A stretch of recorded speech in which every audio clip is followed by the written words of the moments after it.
Hey, awesomes. How's it going? Welcome to week 7.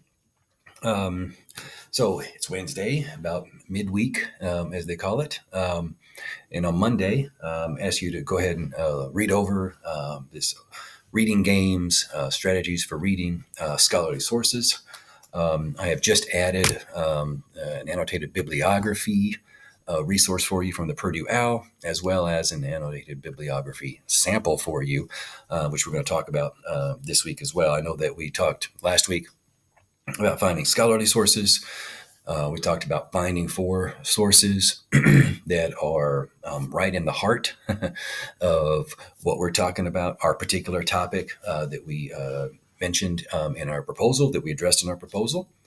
So now we want to start thinking about, okay, where is, and if you've already read the reading games, you know that a lot of times in academia, when we find scholarly sources, we're really participating in this, what they call a conversation. And this is how academics talk to each other, right? This is how they converse. Someone will be interested in a topic, much like you guys, and they'll say, okay, what else is being said? How are people talking about this topic? What are the things I need to know that has been said before I sit down to write mine? How are people talking about it? What are the main topics about my particular issue? How are they addressing those things? Who are they quoting? Little things like that we want to find out. So we're trying to find the heart of the conversation. That's the whole idea behind trying to find 4 really, really, really strong sources that are really, really talking about our topic in the way that we're interested in talking about our topic, how we're approaching our topic, even more specifically, if that's the case. So the reading games, I want to point out a few highlights, if you will. I think this strategies for rhetorical reading is very, very good. So if you're still piecing together your 4 sources, sometimes it can feel overwhelming to read a bunch of different articles. So a couple of things that I will leave you with today specifically to get you to hopefully help you be thinking about, or to hopefully relieve a little stress from you.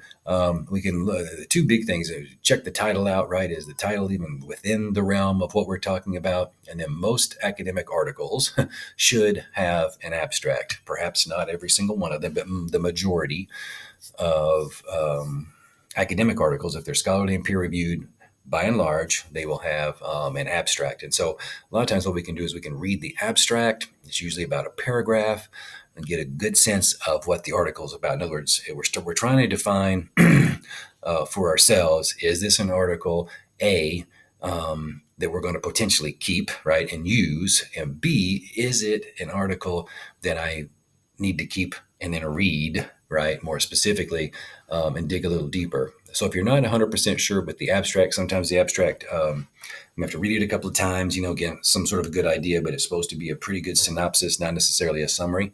Sometimes I will read through an introduction and then breeze down to the conclusion, maybe read a couple of things that stand out to me throughout the article before I read the entire article to decide whether or not it's a quality source, a good source, especially if I'm writing an annotated bibliography.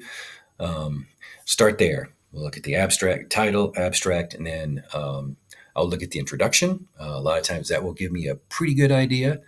I'll scan the section headings to see if it's is it lining up with kind of how I'm thinking about my topic? Is everything seeming to gel? And then, of course, I'll look at the conclusion. So that's a quick way or a down and dirty way, if you will.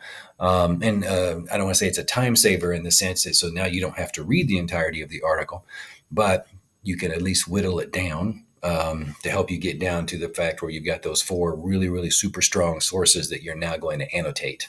Or at least narrow it down to where you can look at, okay, maybe we're only going to read 5, 6, or 7 articles, or at least a smaller handful of articles, instead of feeling like you have to read every single one of the articles that you find that you think may be good potential. So I hope that that's helpful. We'll talk a little bit more later on in the week about specifically what summary, analysis, and relevance are, and kind of how they're a little different, how Purdue OWL defines them, but how we can use that information. All right, so hope you find that helpful with the reading strategies. Good luck finding your 4 sources. If you need any more assistance with that, don't hesitate to let me know. Hope you're having a great week. Stay safe, stay awesome. Bye now.